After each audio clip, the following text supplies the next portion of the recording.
What up, everybody? Welcome to the second ever episode of the Anime Version podcast. You got me, your co-host, Gozet, and then my co-host, Briggs. What up, Briggs? What up, boys? It's good to be back. Super excited to be talking Attack on Titan. Yes, the female Titan is here. This is how I refer to this arc as like the female Titan arc because it's like she appears, she disappears, like in a way of speaking. We'll get to that. But we also have Ray here, my co-host from the Dragon Ball version. What up, Ray? What up, guys? Happy to be here. And Ray is especially amazing because he hasn't watched anime, and so we can like see how he reacts to something as dark as Attack on Titan. Because people who haven't watched anime don't know what to expect from it. Like, best case scenario, they know what like Dragon Ball is about and stuff like that, but they do not know like what they're in for when they watch something like Attack on Titan. So for that reason, Ray is like a prime candidate to give you his reactions. Absolutely. And I mentioned last episode, we are covering the second half of season 1, so episodes 14 to 25, and then for next week we're going to be covering all of season 2, which is just 12 episodes. So we are moving fast but still manageable chunks. And yeah, where do you guys want to get started with this one? I think we start off with our general thoughts again, starting with the Virgin's opinion. Okay, so I think Briggs, last week you said it gets better. I totally know what you mean. Like this second half of season 1 definitely got better. I found for a number of reasons. So I said the thing that took me a while to get into was how there were just so many characters at the beginning. I didn't feel necessarily attached. Well, we see more of a mainstay of characters in this like last half a sequence of the episodes in the season.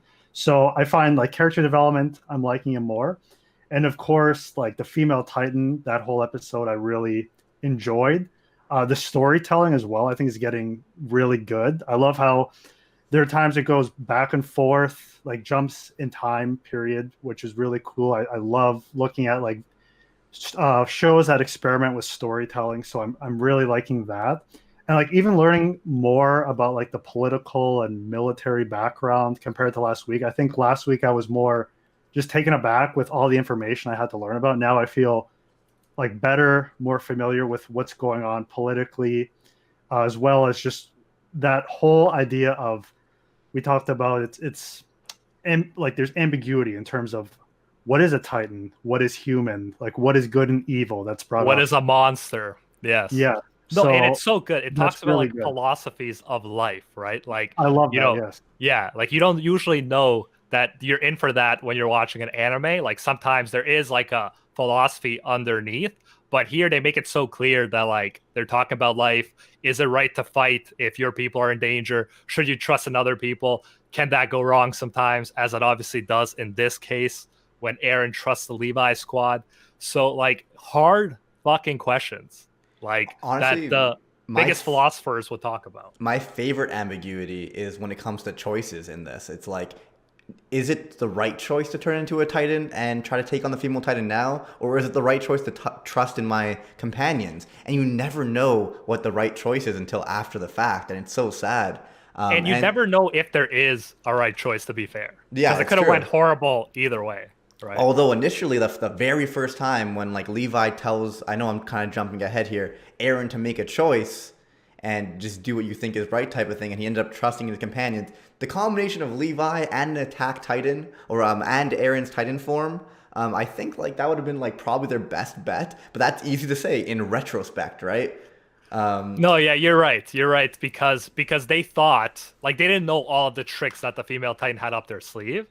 Because they captured it. They didn't know, like, you know, she'd call other Titans. But you're right. Levi alone, I feel like, probably could take it. Like, it's not a guarantee. But then you throw in Eren, like, it should be a good bet. But yeah, it's easy to say in retrospect, right? And it's the same thing with, like, all of the commander's choices. Everything he makes. And you even got Armin talking about it as well. And we'll get more into it once we, like, start going through everything. Just the ambiguity of choices and whether or not it's right. And the sacrifices that need to be made. It's so good. Yeah. I love it. I was shocked that Armin was the guy who says, and like I actually wrote down the quote, but it was something along the lines of, if you want to rise above monsters, then let me see here. You need to be You have willing to to abandon. sacrifice. Yeah, so in the English dub, which is what me and Ray watch, it says we must abandon our humanity to fight with monsters, to rise above them, fight fire with fire. And like, I gotta say, I didn't remember that Armin was like trying to talk Eren into abandoning his humanity. So that's like very interesting retrospective. And yeah, because we're gonna get into this anyways. But Ray, if you want to start with earlier on and kind of like your initial thoughts, so we can eventually get to the point where people are trying to convince Eren, yo, like, stop thinking about Annie, stop thinking about humanity. Like, you have to become a monster in order to survive. Sure. So maybe what I'll do, I'll start at the beginning and give like a brief summary, then stop me whenever. Yeah, for sure. Like impressions and stuff like that. So yeah, we start this sequence of episodes with 14, and Eren is brought at this point by the military tribunal, and basically they're determining his fate. So we have the situation where we have the police on the one side who don't want like anything to do with him. They basically, I'm pretty sure, kind of like want him dead. And there's citizens outside. I remember even before going to the tribunal, there was citizens debating like, is it right to have like a Titan on our side? So there's debate within like the common folks, and then we have that situation where we have the police on the other side. We have the scouts who think there's value in keeping him. So we have that whole tribunal scene, and this is where like I can't believe, looking back on the previous episode, I actually called Eren calm at one point. Yeah, which was hilarious when we heard it, right? And maybe it was just like the first number of episodes, just my interpretation, but these episodes, he was far from calm. And he definitely shows that here. Like, he's losing his mind to the point where Levi has to step in and just knock him, like, right. I'm pretty sure he knees him or something right in the head. Bro, how long did that freaking last for? I was like, holy shit, he just keeps going. Like, honestly, I think it worked out in their favor though, because Eren lost control. It showed that Levi had like the command over him and could control him, right? It showed that he could control him, and it showed that Eren isn't like so not in control of his powers that he'll turn into a Titan because someone starts kicking his ass. Yes, right? Eren had the restraint to not do it, even though someone was beating him up, right? Yeah.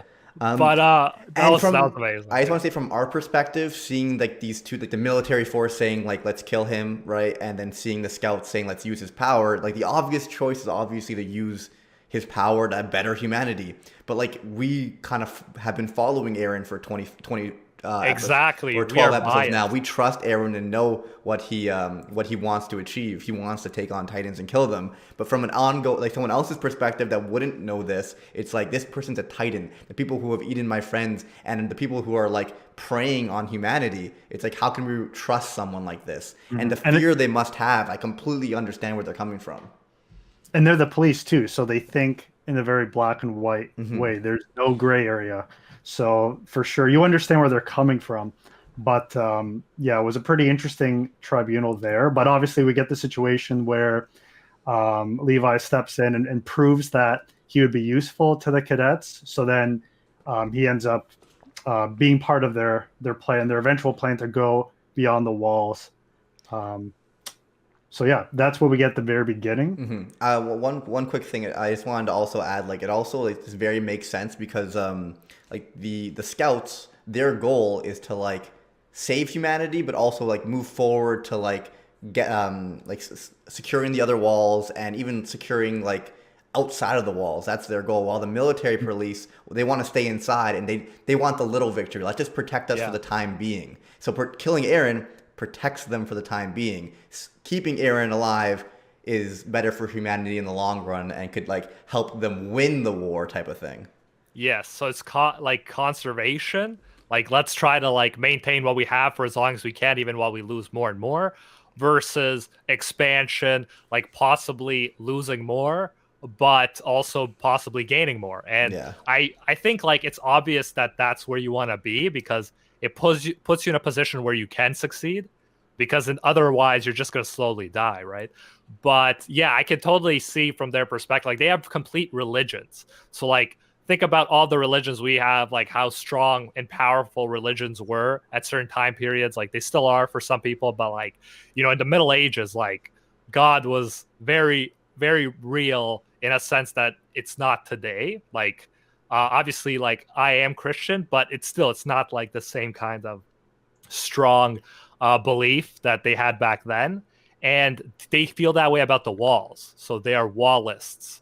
And for them, like it's literally the most sacrilege you could do to mess with the walls, go beyond the walls. Like, so that's how ingrained they are. We got to keep that in mind. And this seems like a very middle-aged kind of world right now. Mm-hmm. Yeah, fuck. I just realized this is me being such a virgin to this show. I think I called them cadets instead of scouts. But I think that like the world is making more sense to me compared to last week. Like I'm starting to understand, like Briggs said, the military police stay like within the walls. I believe the Harrison kind of guard the walls, and then the recon are the ones outside the walls. Am I correct there? Yes. Yes. Okay, perfect. Good. Got that on board for this week. So yeah, no, it was interesting being able to put everything together, like the politics itself and just the structures of government. It's making a lot more sense compared to last week, where I was just throwing everything and having to piece it all together. And I felt like at times when I was watching, I had to like rewatch to get a bit more of like the history. And now it's just like you kind of said, it maybe is going quick, but quick in a different way. Like I think the plot's a bit quicker, but there's just not as much being thrown. I think the first 13 episodes were super, super fast paced, and then these 12 episodes were much slower. I actually watched these when they originally came out week by week, and I really didn't enjoy it too much because it was just so slowly paced. And for me, these were probably the worst 12 episodes in all of Attack on Titan, and then season 2 is better, season 3 is better than that, and it just keeps on getting better and better. But having watched it all in one sitting, honestly, like it was probably refreshing to have it slow down a little bit after that like chaotic first 12 episodes that I think were still good, and I think these 12 episodes were good, and I do think it gets better going forward, but I think it was refreshing to have it slow down towards the end here and them actually plan things out and for us to fully understand what's going on. I thought this was actually like really good, but you're right. It's difficult, like the weekly process, because like you're watching other things. You don't remember exactly what happened last time, but watching it from like start to finish, I really did enjoy it. I enjoyed like the whole female Titan aspect of it and how we got that big Titan fight, which we didn't really get in the previous one. And Levi showed off his powers, which wasn't a part of the previous one as much. So I did really enjoy this one. But Ray, I think the $1 million question that everyone wants to know is, did you see it coming? Did you know that Annie was the female Titan? I didn't, but then... What? Like, this is so funny because know. I will let you finish. Okay. I'm Kanye West. I'm gonna let you finish. But I gotta say, like, I'm like, yo, it looks exactly like her. I was thinking that the whole time I was watching it. And I had to say, I'm like, I almost didn't think it was her just because it was so obvious it was her when I was actually watching it for the first time. But carry on. No, I was going to say I knew it would have to be a human, like the same situation with Eren right off the bat. So that necessarily wasn't a shock to me. But the Annie thing, I was later to the party. And I think, like, I'm trying to think when I would have recognized when it was Annie. It might have been when, like, later after they ended up trying to capture her in the forest, a little bit later than that.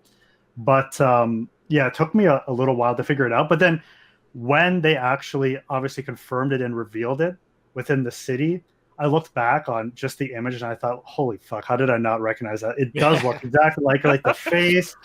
And so, like the fighting style, right? Exactly. I was similar to Ray here. I didn't know it was her right away, but as the episodes went on, especially as Armin was kind of like clearly onto something, I'm like, oh shit, it's definitely like. And then when she started fighting Eren, I'm like, yo, it was so obvious. Yeah, I'm jumping a bit ahead, but it was so funny when Mikasa is like, they're building up all these clues, and Mikasa's like, and it looks exactly like her. And I feel like that's like a meme moment that Isayama constantly like throws in those memes, and we can like talk about them as we go. Obviously, Potato Girl was a meme moment, Ray, if you didn't follow that. But like that's another one where and Aaron's like, what? That's not convincing at all. But in reality, like, what more do you need? Like, who else has blonde hair, blue eyes, and is like obviously fights like that, and is in the Survey Corps, was in the Survey Corps, or the cadets, I guess. So yeah, that was obvious, but at the same time, it was cool, and you got to be a bit of a detective and try to figure it out. Which good luck being a detective for most of Attack on Titan, because Ray, I don't think you're gonna be able to solve like what's coming next. I will say that. Hmm. Yeah, I'm curious to know how this came about in terms of her transformation. Like we get that flashback with her father, Yes, um, we do. but besides that, there's not really another like hint. Like, was it the did Aaron's father have anything to do with it? I don't think they had a previous relationship. You think they're brother and sister? Or what do you think? No, no, no. Sorry, I don't think like she would have known his father. Um, like I don't know. I'm kind of clueless at this point. Annie would How have no. Why are you bringing up Annie in connection to Aaron's father? like just in terms of how Aaron became the Titan, like having Oh, that injection, right? We oh, talked so about you last week. so your hypothesis is that Aaron's father is the one that changes everyone into Titans? I don't know if it's everyone, but we talked about last week Well, how Yeah. we there also was a got Annie's flashback there. flashback with her father, right? Yes, Yeah, that's what I thought. but That's all we why. get, yeah, all we get is just him talking to her, but not mentioning about the transformation itself. Unlike last week with the Aaron's father and him. So that I'm just unclear about how she got to be where she's at. Yeah, their conversation was much more chill. I feel Yeah, like obviously he was emotional, but like he wasn't like it was like a nightmare, you know. It was a more yeah, loving situation. Yeah. and how she like comes to do what she could do, like the armored she could do with her hand to cover up the nape. Like how did Yeah. she develop The that? I'm hardening. clueless. Yeah, Yes, the yeah, hardening. we don't know, but yeah, I think that's very cool. Like, not only is she an amazing fighter and she could use that in her Titan form, but she also has that special ability where she could briefly harden parts of it to make the strikes and kicks harder. Which I gotta say, like, if Eren was going single-handedly against the female Titan, like without distractions, without like Mikasa, without Levi, like Eren definitely would have lost. Mhm. I agree. Now I'm getting the flashback. I think I recall when I thought it could have been Annie. When she first, like the exact moment, when she first uses her hand to protect the nape and it freezes. I thought like someone would have had to know about this who is, within the recon, who is familiar with the studies that they went through in the Hmm. previous few episodes. So I think that's when I had that first hunch it was Annie. But also, what's it called the female Titan spared Armin, Yeah, right? Yes. That was that's definitely true. Yeah. something that's like, hmm. And there seems to be like a special relationship like with Annie and Armin a bit, but yeah, like why did she spare him? She wasn't as merciless as she could have been, and that kind of actually came to like bite her in the ass. It did. Also, the whole thing with this mission, close to everyone was in the dark as to what was going on, and yet, like I don't know if Ray, if you want to take this on, because you were just talking about the female Titan and like when you realized like her hardening, but the commander the entire time knew that a Titan would appear to either try to kill Eren or retrieve Eren or capture Eren. Like that was part of their plan. So they Mhm. knew that they had been infiltrated, right? Yeah. Yeah, for sure. Sorry, is it a question No, no, you're asking, or I just was my just reaction? like explaining that they knew that they were infiltrated, and if you wanted to go through the plot, like continuing. Yeah. And like the whole overarching thing that they're trying to do right now, which we haven't mentioned, but like I'm sure everybody gets that, is they're trying to get to uh it's Shiganshina, right? And they're trying to get to the basement where Eren told them that his father has like secrets there and he has the key to like get in there. And so they think that might help humanity. Yes, that's like the overall. They want to get to there. They want to retrieve the walls and stuff. But And in the meantime, yeah. this specific mission, like I think they weren't they all lied to as to what the goal was? Well, they weren't. It wasn't transparent. Like I feel like They didn't tell anybody Eren's actual location, Yes. but fucking Armin, being too smart for his own good, like fucking reveals it. But yeah. Go ahead, Ray. Figuring out the safest spot, right? Yeah, But exactly. it kind of sucks because at the same time it's like the commander obviously knows like someone among us is like a spy, right? Or is on the enemy side. So let's like lie and say like as to where Eren's going to be, and they set the trap for the female Titan, right? Yes. Yeah, so they were aware that she would probably that like, they'd have the opportunity to trap a Titan. That was after Eren for whatever reason. Do you remember how they came to that conclusion? 'Cause I thought that was interesting. It was something along the lines of like when Eren appeared, they disappeared, and Eren sealed the wall, and they kind of stopped with their attack. And when Eren sealed the wall, they didn't unseal it. So it was like they were shocked by Eren's appearance and kind of fell back or something. So they figured now once they leave the walls, it's their opportunity to attack. Yeah, I'm not like 100% sure like why they knew she would appear at that point.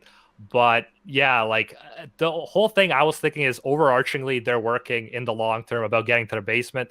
And then I don't know if they like knew this the whole time or if it was just like a thing they planned after they saw what was happening.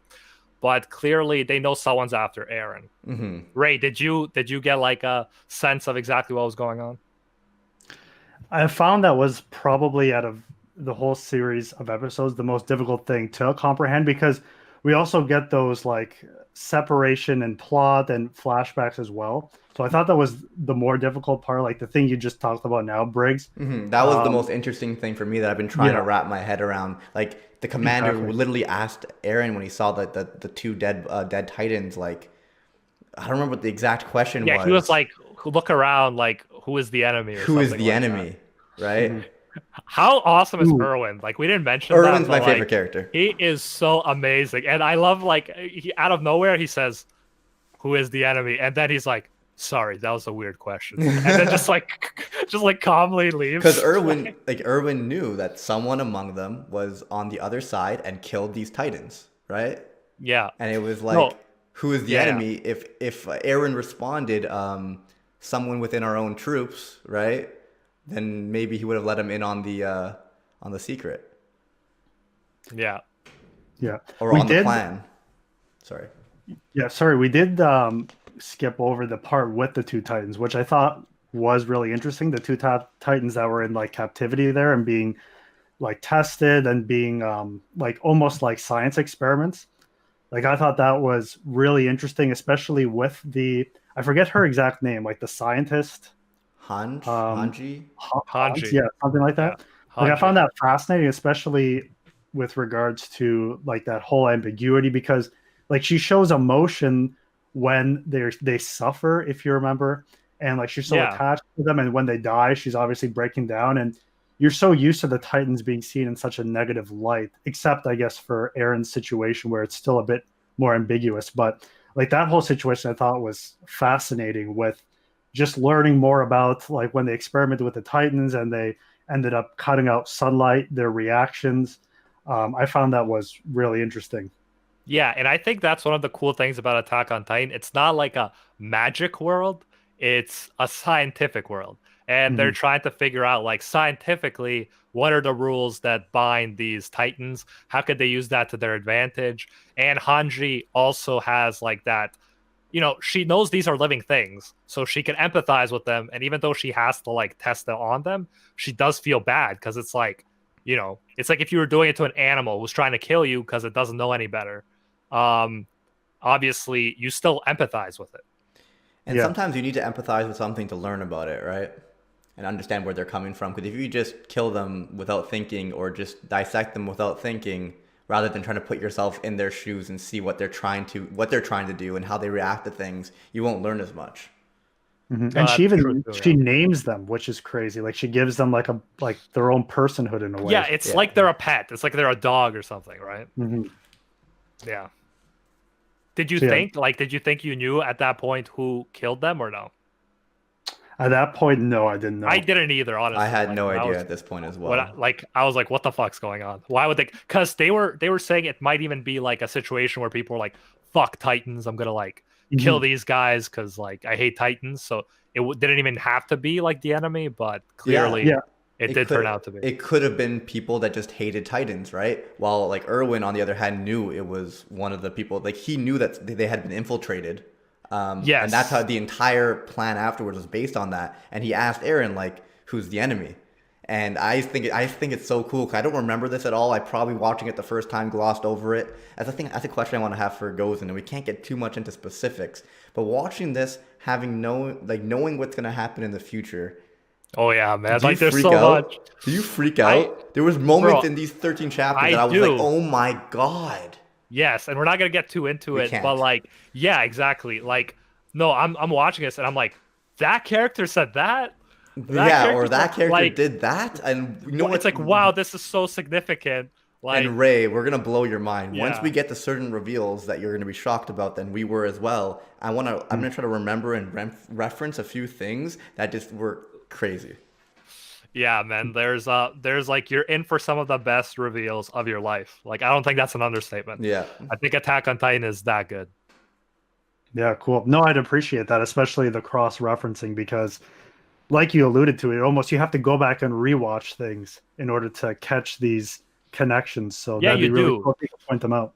And especially Ray, so like yeah, Briggs said like weekly. So anime, like how people do watch them like nowadays is like you check out the current season and like episodes come out like once a week and then you watch them. And by the time the next one comes out with anime, it's way worse than like with other things. Anime can come out like 4 years later, like the next Mm. season.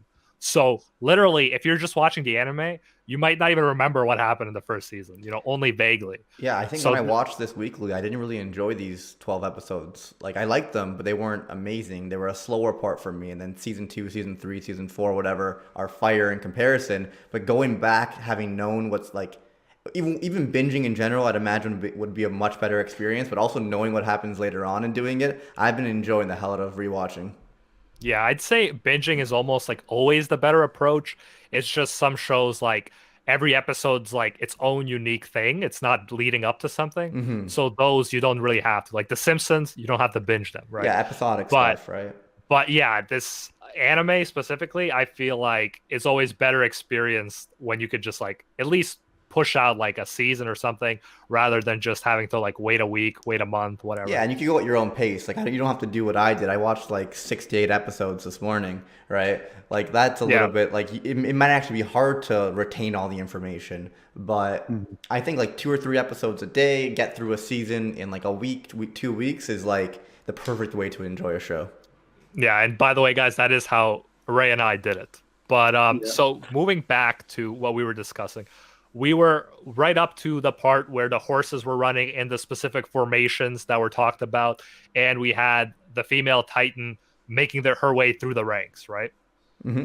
Yo, she was Ray, running what for else? quite a few episodes. Yeah, her stamina like is fucking insane. And not only that, like she did like the Naruto ninja run at times, like in the forest. Like she is fast. Like clearly this is more than just your regular Titan. Clearly this is an intelligent Titan. Hmm. I love their organization with like the flares and how they would kind of avoid Titans. Yes. No, it's ingenious and I really like the kind of military aspect of it. I Hmm. enjoy that a lot. The way Hmm. these guys have to learn to be warriors, the way they have to work together as a unit or they all get fucked. It's a very war-based show. And I think we not only appreciate more what we have in our lives when we watch something like this, because it's like, yo, like imagine you were in this situation. It's also like very educational for lessons to apply to your own life too. Yeah. How do you like Levi? I know we talked about the I want to previous know episode. what you think before we mention it because we don't Okay. want to like cloud your judgment. So first, Yeah. how do you feel about Levi? So we talked about like especially near the end of episode, I believe it was episode 13, whatever the last one we watched last week. Like he was a pretty cool badass. Like just coming in there at the end was pretty cool to see. But yeah, learning more about him, I love him in terms of how he like stays calm at times and how much of a badass and how skilled he is. Like he's, I think if you compare him with everyone else, he's by far the most like skilled Fighter. scout, right? I'd say that's a fair assessment. Yeah. Well, he So is humanity's strongest soldier. So they yeah. kind of like tell you that, yeah. So there's that, but on the other hand, like you get the situation where he ends up wanting to like get rid of the bodies, and at first you're kind of wondering like, is this the most ethical thing to do? But like he does come through in moments where I forget who he gives it to, but he gives that like badge that belongs to the one guy's friend, and like Yeah. just like he doesn't like flinch at all. It's not like he embraces him or comforts him when he's like in serious trauma after losing his friend. But like I think he has a good side to him, which I do respect, considering like he just tries to portray himself as such a Yeah. stoic person, like He not showing is, he emotion. is, he is, and he's clearly sentimental in certain areas because he's sentimental about getting that what's it called, the badge, but never to the extent that it gets in the way of the Hmm. operation and in the way of saving people's Well, lives. yeah, at the end of Because the day, he's a leader, right? yes, Hmm. and And he liked that girl, obviously, like that was working under him. It mhm, was heartbreaking, skipping ahead a bit. It was heartbreaking when her father talked about like possible marriage, right? mhm, Petra, I think her name was. And like obviously it killed him. She was part of the bodies he had to like drop and they Hmm. had to be trampled by titans. He didn't want to do it, but they were gonna die if they didn't. And obviously you have to prioritize the living to dead bodies. I completely agree. As a leader, like you could tell that he's sentimental and he cares and he doesn't want to do things, but at the end of the day, like he always kind of makes the or tries to make the right choice that he think will save the most lives or better humanity. And a Um, really good thing about it, I just want to say real quick, is that like he is always willing to kind of do what it takes, and you actually see in his animation, like the animation does it really well, where you could actually see the pain in his face. Like they do a great job where nothing needs to be said, but you're like, damn, Levi is holding in a lot of grief here. mhm. Yeah. Like I've been again only going off my limited anime experience of Dragon Ball Z. I've had situations where you have characters who are just so naive. Like I'm thinking Goku and Oh like just God, finish yeah. that person off. Whereas you have Vegeta who is just ruthless and Machiavellian. And I just like how Levi strikes that balance a little bit more. Like he will get what's done for the best of the living, but like he also considers how other people are and like the difficulties they're going through. And he might not show the emotion, but he definitely, like as you said, feels the pain and empathizes with others. The complexity of human beings is probably one of the things that Attack on Titan does better than like 99% of shows. Yeah. Briggs, did you want to say something? I did want to say one thing about Levi that I really liked was the whole like choices thing when Eren wanted to bite his thumb or turn into a Titan, and Levi was kind of like, you have to make the choice that you think is right, because even him as the leader was like, I don't know what the right choice in this scenario is. Like you really don't know until after the fact. Like, can you take on the female Titan and win? Will your or do you trust in your companions to do it, right? The first time and the second time, like they flash back to it, and Levi was like clearly didn't know what the right answer was either, and he just trusted in Irwin. Yes. But at the end of the day, he told Eren, "Do what you think is right." Yeah, I thought that was really cool. He's not like he doesn't need to be that kind of leader who's like insecure in their power and they're like, it has to be this way. Do not dare disobey me. He's the kind of leader that's like, you're gonna have to live with the consequences. Yes. Do what you think is right. Um, I don't know the right answer, but suggesting that he should trust in them. And Mm-hmm. honestly, that was a good moment to trust. But with Levi out of the Levi squad, that's where shit gets like more shaky. Mm-hmm. And I just think Levi's probably been in that scenario so many times where like maybe after the fact it's like things could have been done differently or different choices Yes. would have led to different outcomes, obviously. And I think he respects that. And with someone with air, like for example, imagine being Levi in his shoes with his power, the ability to like kill countless titans relatively easily. It's like his choices could save lives, but he sometimes has to choose the hard choice. And I think he respected Eren in that way. Like Eren has the power to do certain things, so he has to Yes. make his And choice. keep in mind, there's a difference between catching a Titan and killing a Titan. So maybe Levi even thought like, yo, I could take him. And actually a few times he thought stuff that like Erwin didn't, but he felt that he had to follow Erwin's orders or Yeah. he decided to. But yeah, if he went in to take on that female Titan at that point, even if he won, which is debatable, he would not have been able to capture her.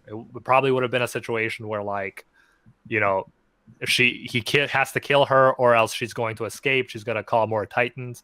And the big factor is, even if we think Levi could have taken her out, they don't know everything they know about that Titan, right? They Yeah, don't know about all her powers. once Levi actually fought, what's it called, the female Titan, at that point he had learned already a lot about her. Versus like because after they captured her the first time, they learned quite a few things, right? Yes, and it was interesting because at that point, like when he fights her again with Mikasa, he says, listen, we're gonna save Eren. That's gonna be our priority. Don't get distracted with trying to kill her. So he wasn't even confident in the fact that he and Mikasa together could finish her off. Yeah. So yeah, take that in. The female Titan is no joke. I do want to get into the transformation itself because there's still some maybe questions of clarification I have. Yeah, go for it. And it's interesting too because in Dragon Ball Z, like not too long ago, we've had like the whole Super Saiyan transformation. So I'm that whole transformation trope. I'm starting to like get more aware of. So I remember in Dragon Ball Z they talked about like you need to almost focus on some sort of trauma or some sort of like a pain in order to transform. And here it sounded like when they bite themselves or inflict that pain, they need to be focused on the specific goal and they can't be distracted. Am I correct in saying that's kind of yeah, so I'd say like, and Briggs can give the sub interpretation if he remembers, but I think the main thing is that you have to have the will to fight and you have to have a purpose in mind. You can't just like, some sort of goal, some sort ingredient. of purpose as to why you're transforming. And when he has doubts, he can't do it, type of thing. Yeah. And even, but it's funny though, the purpose, I guess, according to this, could be as small as trying to pick up a spoon.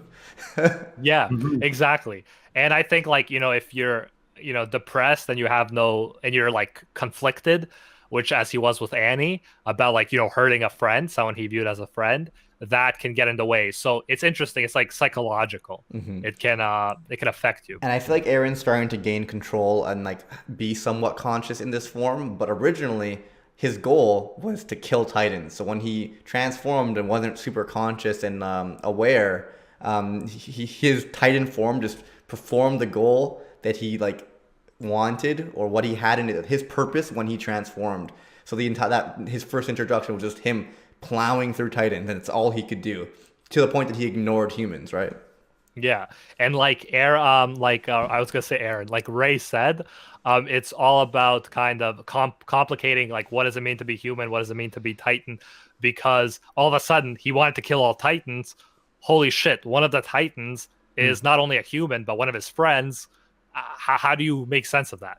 He was doing everything he was doing for his friends, and now one of his friends is a Titan. It's like holy shit! Like, and that's why he couldn't transform.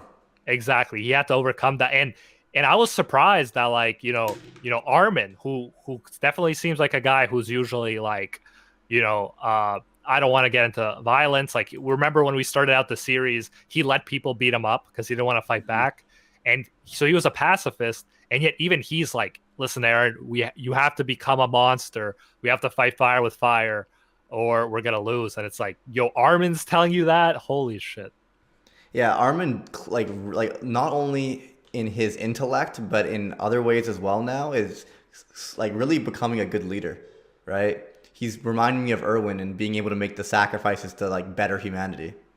Yeah, no, Armin has like his genius is what he's offering. Mikasa is like the greatest fighter clearly after Levi, and Eren obviously is the only Titan they have in their disposal. Yeah, but imagine if Armin was a genius, but also was like naive, like Eren, for example. Like his intellect wouldn't mean nothing if he wasn't able to come up with good plans, knowing because like in this world, people are gonna die.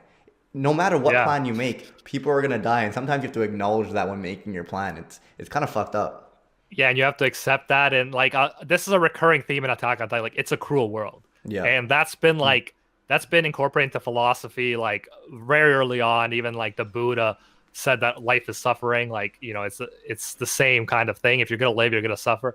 And yeah, like they know they're in such a world, and they have to find a way to live in it. And that might mean other people have to suffer as a result because they're trying to like save themselves. They can't save themselves if they spare people who are trying to kill them. Yep, I completely agree. Yo, so Ray, so we should probably jump back a little bit. We were at the point where Armin, they were all like in like a formation running towards wherever they were going. It turned out to be a forest, and they had the female Titan continuing to chase them. And we even talked about how like once the female Titan entered into the forest, what's it called? Eren had to make certain decisions, and they had a whole plan. How did you enjoy like the planning and the strategy involved here? Yeah, I liked it. I'm not like that huge into the whole military stuff, but I did enjoy looking at the plan, and then obviously that the actual fight itself too, I thought was really interesting within the forest. Like there becomes a point where I think this is where Annie ends up cutting off like his head there, which is like a Yeah, crazy with a kick, which with a is the kick. crazy. Yes, like that was awesome to see. I really appreciate the fight, but yeah, the whole strategy behind it was pretty interesting, and also the behind the scenes was interesting as well in terms of just the whole setup they had there with them expecting her to go through that forest area. Like that was interesting as well. Yeah, Just how sorry, continue. oh no, go ahead. I was just gonna say like it almost worked, right? They had all of the soldiers stay around the perimeter and like draw in the titans to keep them out of the forest, and they kind of just like surrounded and used whatever machinery or trap that they had to trap the female titan, and they almost pulled it off. They almost trapped and captured the female titan without using Eren at all, and I thought that was genius. It just turned out that the female titan had all these abilities, one to cover her neck and freeze certain areas, and then also to summon other titans, which was interesting. Yes. Yeah, And yeah. so the strategy wasn't at fault. It was just they couldn't account for the summoning other titans. Yes. Like they've never seen that before. And they only had limited information to go off of, only off of what they knew from Eren, but they shouldn't have underestimated, I guess, the other titans as well, because Eren's clearly like a beginner. He can't even control what he's doing. Yes. And in that specific situation, when she summoned the Titans, I think is it similar to if you remember back in last week when Eren ended up summoning like half the body there to protect him. Like when they came to eat her, did she basically? Is it a matter of you could simply just transform back and then leave the body there and then just escape? Yeah, I don't know. Yeah, I don't know I was either. just trying to wrap my head around that. Yeah, I But, mean we'll keep going with the series, and that stuff might be like more, might reveal itself with time, because we also don't want to like, you'll see as you go on what you should see, right? Yeah, there's still a lot of mystery behind the titans right Yeah. now, and because the entire world. the transformation to become a Titan seems at least a bit more clear, like with these sequence of episodes where Yeah, we're learning there's stuff. the pain, you have the clear goal, and then hopefully there's the transformation. Whereas the other part, I'm still unclear about, because obviously you could get like the slice of the neck and you take the person out. But then obviously we've been in situations where people have just transformed back and like left a body and they're able to go back in human form. That's still confusing. Yeah, it was a bit weird that they didn't see her leave the body, Hmm. because like they were surrounding the area. So I'm not even sure exactly how, because I was like, they're surrounding her, they're looking intently on it. The only thing is maybe like under smoke, it wasn't That's what seen I or was something thinking. like Like that. they had the smoke from her body, right, that was getting eaten, but also Yeah. the smoke from all the titans that they had killed, and they were surrounded by titans. So I Yeah. imagine it was kind of like a smoke screen. probably a smoke screen plus with like, holy shit, there are so many Titans around. Plus, She could, Annie tends to have like pretty like I don't know what the right word for this is, but she was able to like Armin even pointed out that she was one person that would be able to take out those two Titans because of how stealth she is. yeah. Yeah, no, Annie is like up there with like, Mikasa as like one of the best fighters, Hmm. even without Titan powers. Yeah, exactly. Exactly. And I wanted to know, Ray, because you spoke about like the characters. That's something we can talk about because you said like, you weren't too attached to them in the first one. Marco died, but it was like, like I didn't know him that well. And Marco's Um, brought up like a few times here too. yeah, bro. Like, he was his Like friend. the Like legacy of Marco. not everyone's as cold-hearted as you, bro. And I just wish they developed Marco and treated him like a main Exactly, character yeah. before But killing him off off. of that, so slowly you're starting to get to know like the main cast who are not dying, right? You're getting more attached, I hope, to Eren, Mikasa, Armin, obviously. But I Jean, or do, whatever his yeah, name is. Jean, John, yeah. Jean, He's yeah. sick. I love him. But I do want to know, Ray, how like you experienced Petra and the Levi squad dying because they did take time to kind of show their relationship with Levi, their relationship with Eren. They kind of took Eren under their wing. So how did you feel at that point? Um, I'll be honest with you, like in terms of just my attachment to them, Not even Petra, bro. Not even her and her love of Levi. I don't know. I just that was something that didn't necessarily like I wasn't too attached to Petra. I don't know what it was. Like I don't know. I'm not that. Yeah. So I agree with Ray here. I think they did try to develop them and get us to be attached to them, but something about the characters in Attack on Titan compared to other anime for me, it's hard for me to get attached to them. maybe it's because like death is such a common thing. But maybe But it's I just like wish the lack because of because of the fact that death is a common thing, if I was able to get attached to them, the impact it would probably have on me when they died would be so big, right? And I just think it's something with the writing of the characters. I am okay, slowly fair getting enough. attached to the like obviously continuing considering I've watched more, I've gotten attached to certain characters more as the series went on, and even at this point, like I've been attached to some of the main cast. So I'm sure if they were to die, I would be affected. Yeah. Um, Yeah, I will but say, some, yeah, go ahead. there's something about the side characters. I feel like maybe it's because it's such a realistic, cruel world that it's hard for like us to see their emotions and see like, these are military people, right? So maybe we Yeah. can't really see them express themselves. I don't know what it is. And it's plot heavy too, like in the sense Hmm. of like they're focusing a lot on the carrying out the story and the plot to Yeah. the point where they can't stop that much for the characters to like get their beach episode or like stuff like that, for them to bond. But yeah, so I agree with you in a sense that Petra's dying, it was almost more impactful for me what it did to Levi than what the death Yeah. itself did to me. Because seeing Levi react to that, seeing Levi as her father was talking to him about her impossible marriage, and like him, like, his face, which just looked like the saddest or like the darkest you can look, like that touched me. That was like emotional. Well, that's one way you could get us to care about the impact, right? Like for like just a Yeah. random One Piece reference here, when a certain fire We character need we need those random One Piece. yeah, when a certain character passes away, I didn't really care about him per se, but because we cared about the main character of the story so much, his reaction to it destroyed me, right? So that's Ah, one way for you to care about a death. It's not so much the death itself, but how it affects the people around it. And I think they did that well with Levi. yeah, for sure. Levi is one of the most like I feel like explored characters that has the least dialogue. And when he does, it's usually like very punchy to the point and like Mhm. memorable. So Hmm. I do really like Levi's character. I'd say he's at this point probably my favorite Yeah. that's been Oh, that's a introduced. good question. Ray, who's your current favorite character?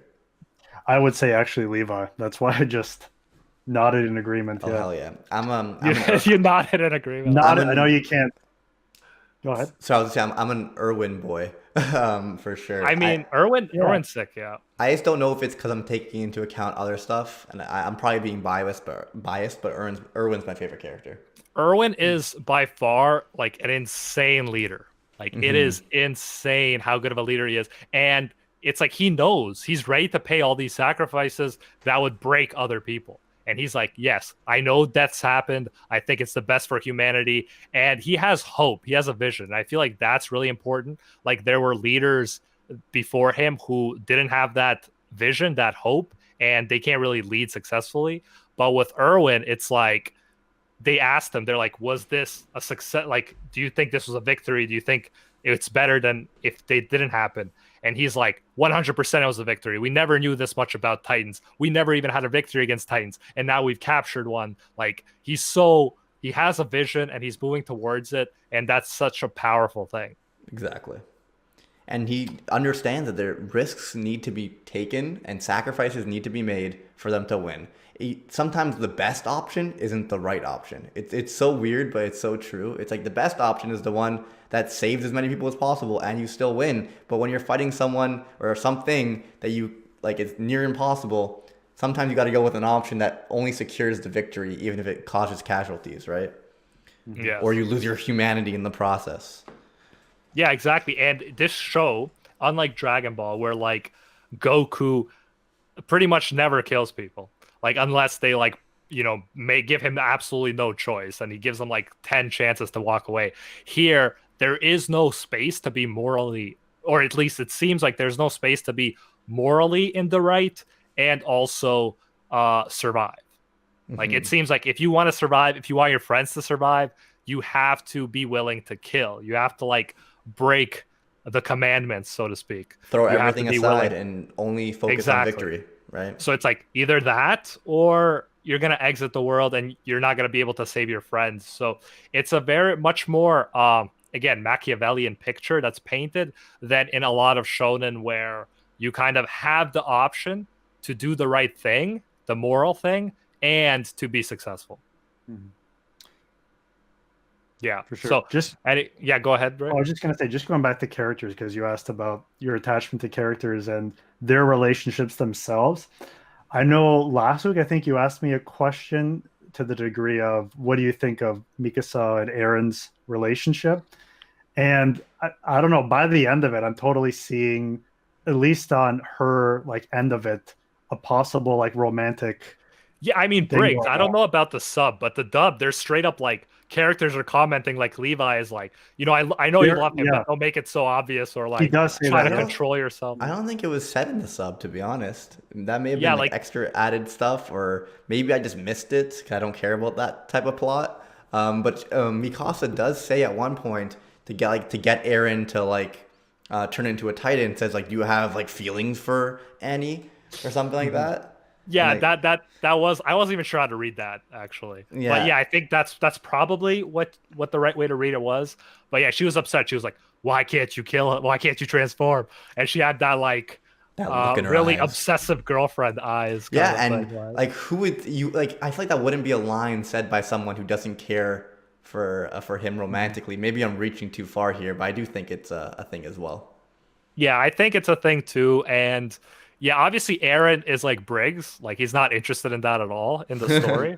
Like just as Briggs is not interested, Eren's like whatever, like I'm on my path. I don't care about like romantic relationship. My favorite characters are Erwin, Levi, and Jean or whatever. Like I don't care about the main trio, like Mikasa, Armin, and Eren. Like I don't care that much. I don't know why. I respect certain things about their characters, of course. Yeah, and I think they're kids, and that's part of it too. Like I feel like two of the characters you mentioned were adults, and I feel like as a result they had more time to develop into cool characters, while these guys are still pretty immature. They're pretty one-sided in some ways, and they're growing in complexity. But yeah, as of now, I think that's a big reason. Like they're too childish to really be like the best characters at this point. And I think Armin's matured for sure, but they all have like this one dimension to them. For example, Jean had this dimension where he was like horse face. Yeah, horse He's face. The horse face guy. Horse face boy he wanted a secure and safe life. And then after being affected by fighting Titans and seeing his friends die, that's what motivated him to try to man up. But he's still constantly fighting this thing where he's like, I might be an idiot by doing this, but I don't care if I'm an idiot. I'm still gonna join the Survey Corps. And something about how they handle his emotions and the way he carries himself, like I do like him as a character. I like him too, and you do say that like you don't care about relationships, but he clearly has the hots for Mikasa. Oh yeah, he does. And he's clearly jealous that Aaron's like, bro, you have her in your lap and like you're doing nothing, and I'd kill for her. Like, what the fuck? But but yeah, I really like his character too, and yeah, he can tell now, looking at like the other branches, that hey, I want it to be where you are, but after what I've seen, I don't respect you guys. Like I can't believe that anybody could think the way you do after like the Titan battles I've seen, and that's something really cool. Like he's intelligent, he's skilled enough to be in the safe area, to play it safe, and yet he still chooses to put himself in harm's way because it's the quote unquote right thing. But even when you have in the right thing, you have to make hard decisions that like, you know, what is the right thing? You don't always know. But Ray, anything else in the like that happens afterwards that you really wanted to discuss?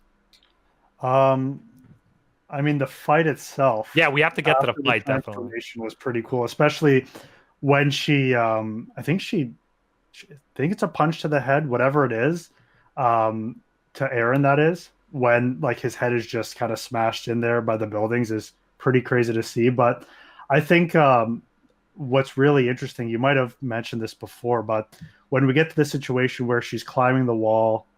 And then I think it's actually Mikasa who comes in and slices her fingers. Yeah, Mikasa's such a badass at that I know. point. She comes out of nowhere and does that. That's awesome. But we get the situation where Eren, and it's just so weird to see because we previously saw Eren from the outside of being a Titan. And I think this is the first time where we actually see him on the inside. And just how he has that kind of like possessed voice to him. If you recall. Yeah, it's weird. It's like he has a Batman voice. Yeah. It's weird. He's like, I'm gonna kill them all. Exactly. Yeah. No, yeah, he has that craziness. Which is interesting too, because we talked about whether he has like full control, and it seems like he does become like more primal when he's in that state because he's obsessed with the killing. It almost at first it looks like he's going to like eat her, right? Until he ends up seeing Annie and seeing like the tears down her eyes and actually seeing the like human part of her. And why? Yeah, so I was wondering, like, why do you think Annie did it? What are you thinking as someone who like has no idea like what's gonna happen next? Why do you think this Annie, this chick, this Titan, why is she killing these innocent people? I don't know. Any theories, or like you don't know? I'm not 100% sure. I mean, there is this. I remember back last week, we talked about how when she kind of first met Eren, she seemed to like want to be different from everyone else, like in terms of critiquing the battle style that they were training the cadets. So I don't know. I think she's almost like she's like an anti-establishment person, but in terms of why she would go about killing other people, I'm still unclear about that. But like she did have a rebellious side to her, we learned about in the episodes from last week, and like a distrust as well for establishment. But I don't know for sure. Yeah, I think so. The cool thing, like Eren realized when he was thinking about Annie and the fact that she was taking the fighting seriously and the martial arts seriously, and it was something that he was proud of. I think he realized that she's obviously fighting for something, right? And it was like, well, obviously when they're in Titan form, they had to attack each other, and fighting was important. So maybe that's why she was taking it seriously, because she realized she may need to fight and use hand-to-hand combat and not only rely on her maneuver gear. But yeah, to me, it also seemed like she takes joy in it because like related to her father kind of thing. Yeah, she was trained from a young age. Yeah. So it's like a bonding with her father kind of thing. That's true. Yeah, at this point, it's just so much mystery. I will say, Ray, you noticed the part where he had a so-called transformation, where his veins just like lit up into like lava colored, and he became on fire, and he just like went running towards Annie. Do you remember that? Was this when they were underground? No, no. So this is after Annie pretty much beat him. She knocked him into a building, and then Yeah. he's like has the moment where he's like, "Fuck Titans, fuck Titans, fuck Titans," Yeah. and Yeah. then he just like transforms into this like glowing Titan that's like on Yes. fire and like yeah. So that moment, which is an interesting, like I think some people call it the Berserker Titan and stuff like that. That wasn't in the manga. So Really? so that transformation is anime only, and I have no idea why they did it, why they changed it. If was it just to make the season finale more interesting, as Briggs mentioned, like he thought this was the slowest season or whatever. So maybe it was just to like amp it up or something. But yeah, that is not in the actual manga. He just stays in his normal Titan form. Yeah, I think it's just something that anime do to make things look cool, right, and be more Yeah, exciting. Like they do that in One Piece as well. And it's yeah, not something that happens in the manga, but they make people glow certain ways. Like, yeah, like a Super Saiyan thing or yeah, something like exactly. that. Yeah. Yeah, so that's just something like, I thought might maybe interesting for you to know, like a little trivia information. But yeah. I didn't even know that, honestly. Like because even after that fight, he says like when that happened, like he lost it all, everything. He was willing to die in that moment. Like he didn't care. He didn't care about anything, right? He's like, Yeah, not that's now. why. Like afterwards, I could think about stuff. He's like, but in the moment, I didn't care. And I thought that during that transformation is when he like put everything aside, but clearly not. If it's not canon. Yeah, that's why I kept hypothesizing. I'm like, did the writer like tell them to change it because he might incorporate something like that later? Like, I have no idea. But yeah, it's probably just like a hype things up kind of situation. And it did work. Like, it made it more interesting than if they just managed to handle her without like a special transformation kind of thing.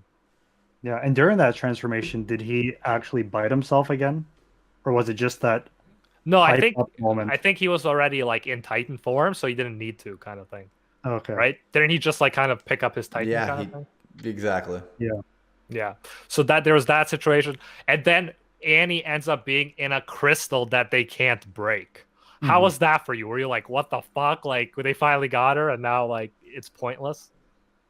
I'm still confused about how she could do that. Obviously, the crystal acts as this armor that she's been able to like transform her fingers at this point, right? Previously. So Yeah. I presume it's the same crystal, but yeah, I mean that actually she's able to develop that crystal because Eren waits so long, right? Because he ends up seeing her and delays things, and then she ends up being able to form the crystal to protect herself. Which I think by the end of the final episode, she's still enclosed in the crystal, and they're Yes. And still like waiting for her to, like, trying to break it or waiting for her to come out so they could investigate further. So yes, that's and you get why they're underground, right?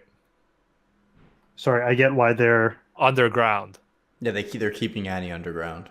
Yeah, so the reason they wanted Annie to go down in that trap in the first place was yeah because she can't turn into a Titan like underground, right? Or if she does, she'll just be trapped and can't move, right? Exactly. So yeah it's like the perfect place to keep. And plus, even if she does somehow exit the crystal, which I don't know how it works. Like, I don't know if you could just like, if she could just wake up oh at any point, yeah like Sleeping Beauty kind of thing. I don't know. But they have chains. So if she did come out of her crystal, she would still be like kind of trapped there. And I'm sure there's yeah someone watching her at all times and shit yeah. like that. Oh yeah, sorry, I thought you meant like beforehand, not when she was in that crystal form. Yeah, yeah. Well, Yeah. both times it was Both kind of times. yeah. Well, Both because times they try to use underground as like a kryptonite for Titans. but like she gets to the point where she's able to destroy um remember when she's like stepping on Yeah, yeah. that and But she goes right through it? like I guess the situation is it's different if it's like if she's above ground and she could just like kind of stomp on Yeah, it, compared then to you never being know underground. what would have happened if like maybe she would have been stuck like sideways if she Yeah, transformed true. underneath or something. Yeah. But yeah. No, that's all interesting. Anything else you guys wanted to kind of mention about this before we wrap up this episode? No, I mean, there's a lot of, just like the previous one, a lot of things that are unclear, but I am liking it because it builds suspense. And Hmm.